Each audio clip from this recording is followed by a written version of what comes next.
Introducing gdfkjh by Jake Clover. Obviously that's a gibberish name, and this is going to be a gibberish game. Description of same thing. Yeah, it's just gibberish. Other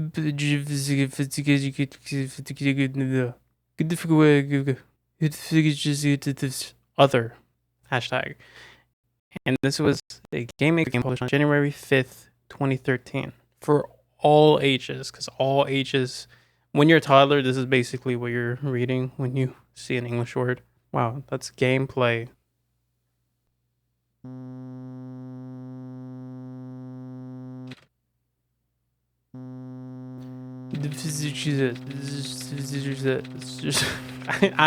I'm gonna stop, because I don't know, gibberish is not. There's a reason why hip hop is not gibberish, right? When we listen to hip hop, we enjoy hearing words rhyme, make sense, have double meanings. But this doesn't have double meanings. This doesn't have any of that like subversion of ordinary definitions. This is Jabberwocky Superfly with a Vorpal blade. Somehow the word Vorpal has just caught on, but I see we're counting here though. At least there's one thing that makes sense. There's a number. I guess that would be like just a mathematical logical combo. So there's no controls, no idea what it was. I'm just using arrows. I'm gonna fly into the skyline. That's assuming that's the skyline. It's not really made obvious. I guess that's like the horizon, and the world we're on is revolving really fast. Okay, space. WASD ZX. No, I know there's like a black dot in the middle of the screen, but I mean, what am I gonna do with that? Wave dashing on top of a black dot. Oh, kind of move. All right, but I mean that's about it. You know, what else? Like I keep moving about. I don't even know how I made it move. Like messed with the refresh rate of the entire game enough that. I covered up. How about that? I covered up. And it's gonna relax. It's like a Wheatley in Portal 2, you know, you gotta look away for him to do his magic. And it's not really magic, it's usually brute force or some sort of technological babble. Speaking of technological babble. Anyway, babble is the fact that I'm apparently a robot with a kind of malfunctioning face, as was like a TV monitor with probably a sine wave sweep that's being conducted, but you can't hear it. It's just like outside of the range of the microphone that's in the field on this game. Field recording is not allowed. I mean, there's definitely sound. I can't hear it because I turned my volume down pretty low.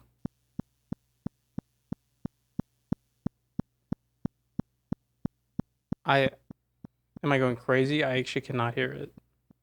No, well, I mean, it's pretty quiet. Okay, never mind. Well, and this thing is growing at least. I don't know if the growth depends on how much you hide it. Like, what I mean is, like, do I have to stand here for a period of time? Or is it okay if, like, oh, like, it kind of grew there, actually. So I just have to constantly keep covering it up. Or maybe not. Maybe it doesn't even have to be covered up. It just naturally is doing what I think it is doing, but you don't need to hide it. Or do you? Or do I? Yeah, this looks like to be a growing plant. Here, I'll stand in the horizon, which I think is impossible for anyone to do. I think, I don't think we have the worldly perspective, so to speak. You know, we don't have like telescopes that can look over the curves of the earth, of the terrain, to be able to attempt. Okay, how am I gonna hide this now? It's growing way beyond my control. Here's my click myself. Nope. You go click yours. I'm sorry. I'm a square robot. I mean, tell me what am I supposed to do? What is my request, my demand that I would request to my own self? Because I guess, like, in a sense, when you play a game, right, you are simply giving yourself a request. Most games give you side quests, and it's like, yo, you know, which I realize quest and request also, you know, obviously both have quests. A familiar, I don't know, suffix, or is it more so that request has an affix to it, or is it a prefix? My bad. Well, actually, what is an affix? Let's bring it up.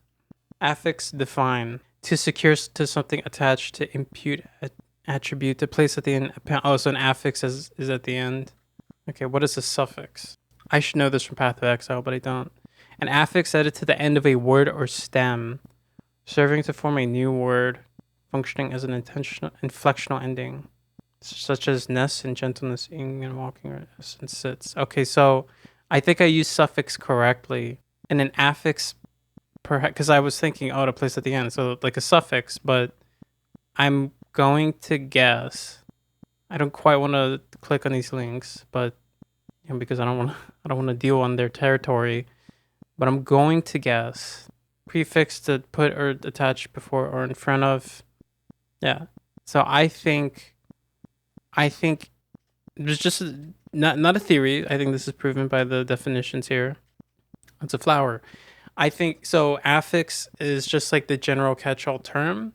Suffix is putting the part of the word after, and like ness and s and sits, right? I didn't realize the s like describing something plural actually is a like a suffix. I don't know. It just seems strange to me, but it makes sense, I think, right? Because like sit is the original to get the definition, to bring it back up here.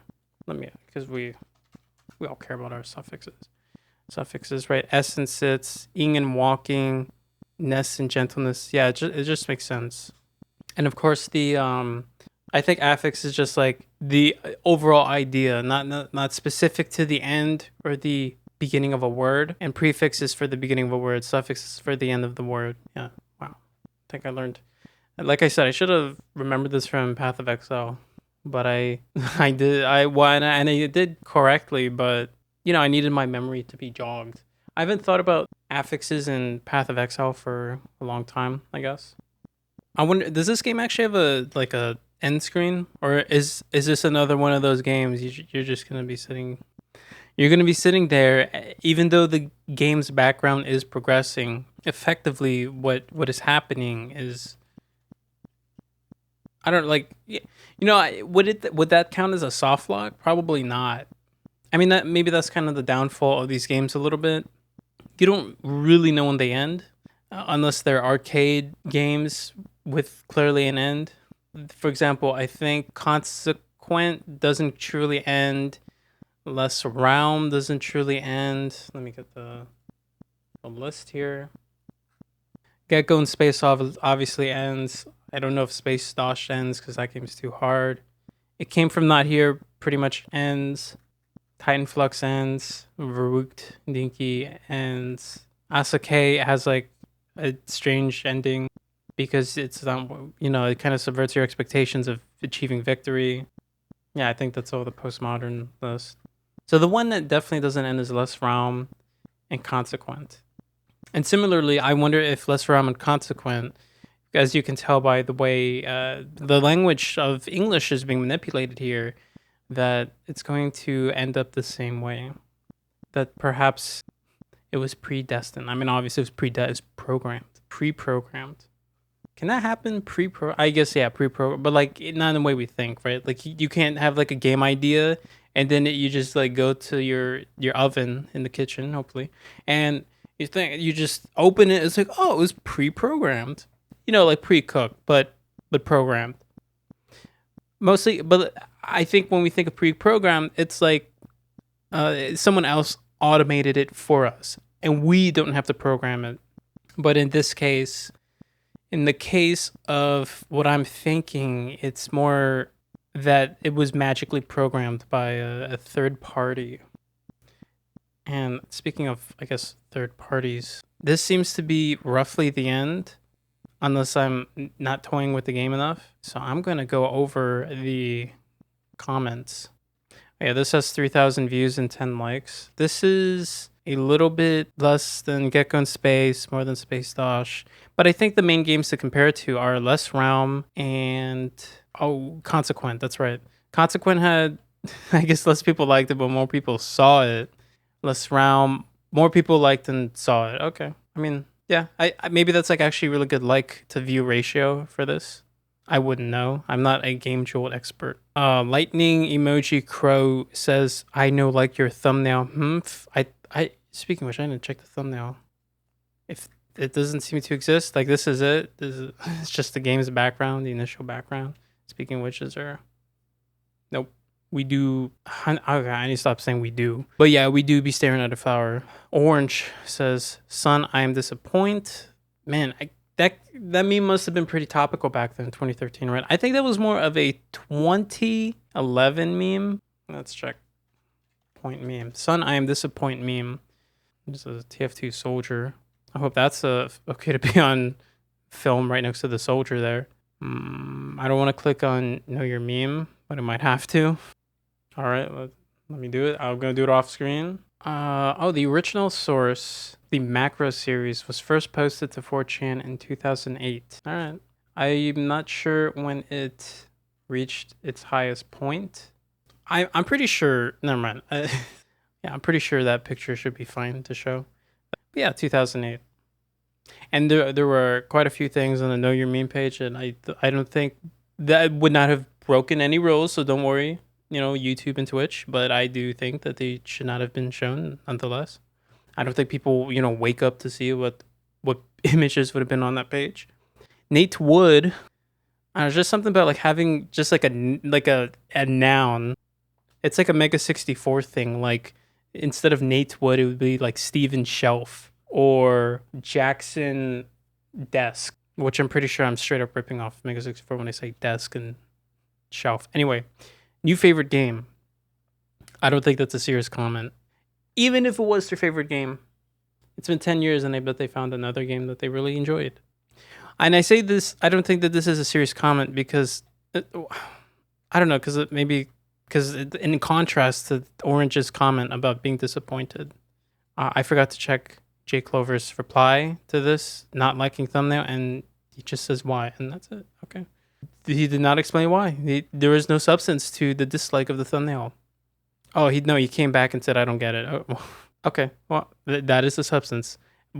For what it matters. Like what I'm saying is like, yeah, I don't get your thumbnail. It's bad. Like I don't know. I mean, you would expect a little bit more, but all right. Indie Game Hunt. This is beautiful, but wish I could interact more. And is the opening text coded, or is it more like create your own story here? I guess it is coded. Aren't a few of these like just create your own story? It's not. Yeah, I mean the story is that you don't get the story. Maybe that fits. Maybe that actually is. I don't like a story. I don't know what I'm talking about. Anyway, yeah, the opening text. I don't think it's coded. I think it's genuinely Jabberwocky. Bob Moo. I like that name. Pretty Flower. Night Blarg with the nice, I guess, profile crest or outline. This makes me want to create more quote-unquote games with the crying face. Make games again. There's a lot I could say in response to that, but we're all tired of it. So, yeah. Taking the face up for the description. Volando didn't got it. Should go for another round of it. No, I think the first playthrough is enough. I think you get the point, is what I'm saying, all right? And das because 304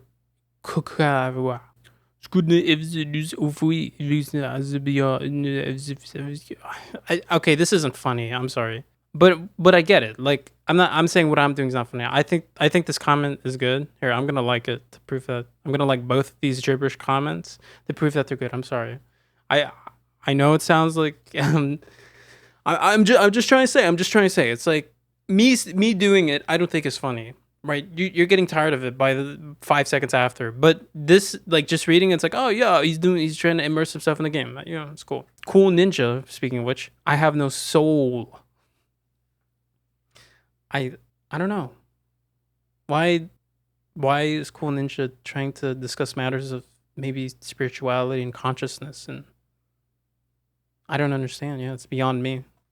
Like, I don't think this game really is trying to illustrate anything about soul.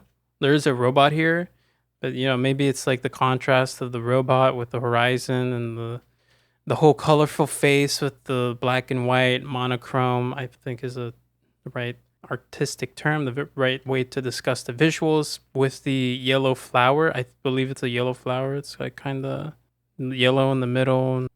It's growth, the nature versus the artificiality of the, yeah. J-Man, I don't get it. Well, do you or don't you? It seems like they're not sure if they do get it, but they're also not sure if they don't get it. And maybe in that sort of doubt, maybe, it could go either way. I was going to say, maybe with doubt means you don't get it, but also maybe with doubt means you do get it. And the point of the game is not really to, get it, and then maybe in that sense, if you understand that the point is to not get it, you actually get it. Yeah, it's one of those games. Anyway, Jelly Cow. I don't even know what I can follow up with at this point. Jelly Cow has been very committed as I have been. Maybe more because I skipped Slumos. I'm not sure how long this goes on, but I'm not really willing to wait. Same. Although I've technically been waiting as I go through the comments. Like, yeah, the game's just moving at its own pace and it seems to be done. It seems like it could be interesting, but I just don't like games where all you do is wait. I'm gonna like this comment too. I wish I could add a reaction. Can I add a reaction? Hopefully, I don't get like. I don't know what to. What do I pick? I'm gonna pick the flame. Okay, because I like this comment so much. Actually, like genuinely, games need to not make the player wait. Period. That's it. Okay, unless it's very purposeful, but very rarely is it purposeful.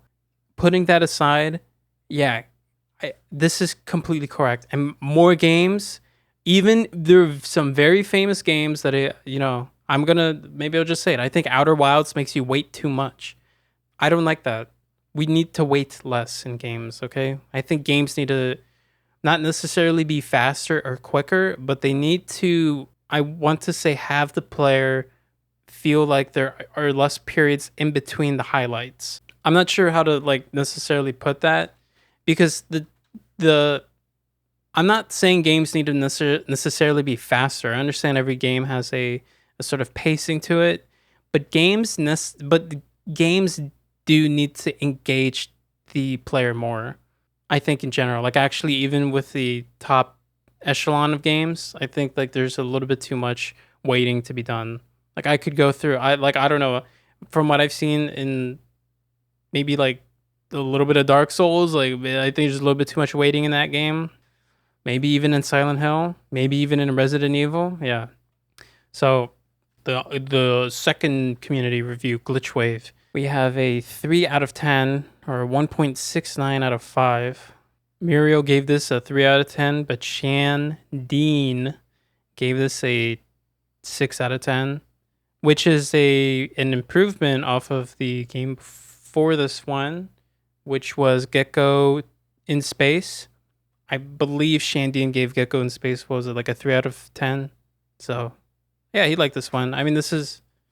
Maybe Shandine just has a thing about picking postmodern games that really try to be art.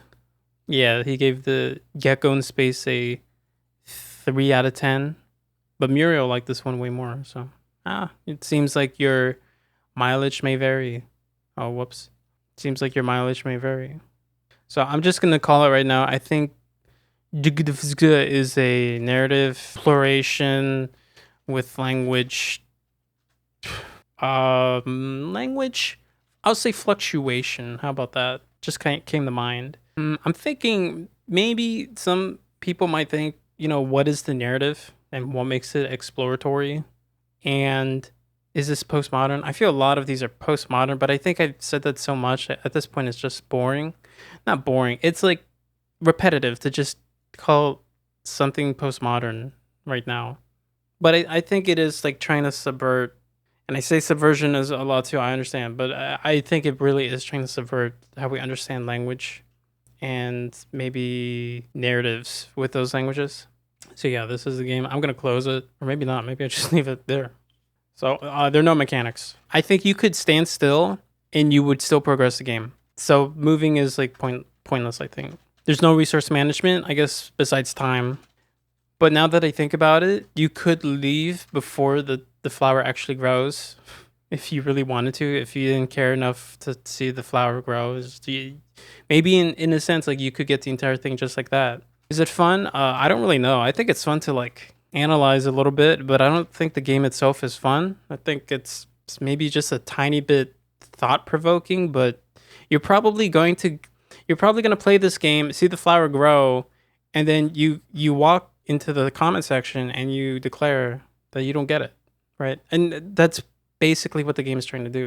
You're not really supposed to get it. And to that extent, I think the ease of use, the game is easy to play because you just wait, but not quite easy to understand. For graphics, it's all just pixel art. And for appearance, I noted this. Clearly there is the robot with a TV gradient for a face. There is the flower with the yellow center, and there's just a horizon of the sky in the background, like eternally revolving. It's on a conveyor belt that just does not want to stop. You can also see like in the horizon, there's like these faces it's kind of making. I don't think that means anything. I think that's just decoration. Soundtrack and sound design. I can barely hear it. I have this turned up right now. I can't really hear it. 100% system volume. Yeah, it's really hard to hear. For the story, I think the most obvious way to put it is it's a robot who understands a gibberish language, watches a flower grow, and there's some sort of juxtaposition between artificial life and nature with gibberish language. Yeah, I obviously I kind of how do I put it? I made the points earlier, but I don't think I really kept them in memory. But basically, I think there's some sort of juxtaposition between the robotics of the TV, walking TV, and the flower here. I don't know how the flower grows and the robot simply has to wait for eternity with a language that cannot be understood. And maybe there's like something to say about how the robot is alone because no one can understand the robot, and how the flower is kind of its only companion at the end of the day. Does that make any sense, or did I just make that up? Is it repetitive? Yeah, if you wait. Yeah, if you wait. Yeah, if you wait. Yeah. To quote Jelly Gal, I'm not really willing to wait. It seems like it could be interesting, but I just don't like games where all you do is wait. This is a waiting game for sure. This is the waiting room for some sort of purgatory. Yeah. Because all I can say is yeah, because I'm just responding in the affirmative there. I think it's repetitive if you don't do what I do, which is to like realize that you could be doing something else while you wait, perhaps. But if you really are just walking around expecting something exciting to happen, I think in a sense that's like repetitive. The repetition, oddly enough, is not in committing the same actions over and over again, but in waiting for an action to occur. So where does this stand in the gaming industry? I guess this game is just a sort of indie game art narrative exploration with obviously very different sense of language to it. And obviously it's meant to provoke the viewer into I want to say placing them in a setting that they are not supposed to understand very much, but can make interpretations on. Because for Less Realm and Consequent, I've been saying the same thing here a little bit. It's narrative exploration with language and like a postmodern angle. Honestly, am I using postmodern correctly? Modern. Of or relating to art, architecture, or literature that reacts against earlier modernist principles as by reintroducing traditional or classical elements of style by carrying modernist thought. Okay, what is modernist? Modernism, modern thought, character, or practice. Okay, I don't know if I can have that one. It didn't seem to be lewd, but hopefully I don't get banned. Anyway, when I say postmodern, I guess what I'm saying is it's rejecting the modern use of language and storytelling. I think what could be done better maybe is a more obvious end screen, but maybe this is technically an end screen on its own, this whole flower deal. The flower is not really moving, but to quote Jilly Gal, I don't like to wait. I don't want to like wait to know and think when the end screen has arrived. I think in Jake Clover's catalog, this is the first, not the first. Well, I guess the first. It's It's the first departure from the less realm and consequent cinematic universe while maintaining the spirit of both of those games. So less realm and consequent were obviously space games that were nonsensical. This is a sort of robot nature game that is nonsensical, with both using the same language that you just possibly could not possibly decipher as a human being. Yeah, I think I actually did a decent job of like understanding the story a little bit. The whole, like I said, juxtaposition between robotics and nature, the immediate presence of the TV robot versus the growing flourish of the flower with like simply nothing else to interrupt the two, just a sky that's constantly moving on its own, pretty much with no regard for what is going on between the two main characters here, because I guess the flower is a character. I have no idea how to translate my name into gibberish, so I'm going to just steal it from the game. gdfkjhNightFever and GG's good games. Because what else do I say? I think I already said everything about the robot and the flower. Like, there's not much more I can make. Like, I the whole like vastness of this void maybe is how they're both alone. How this is like secretly post apocalyptic. I don't know. Is this like an Earthbound spawn of a game now? I don't know.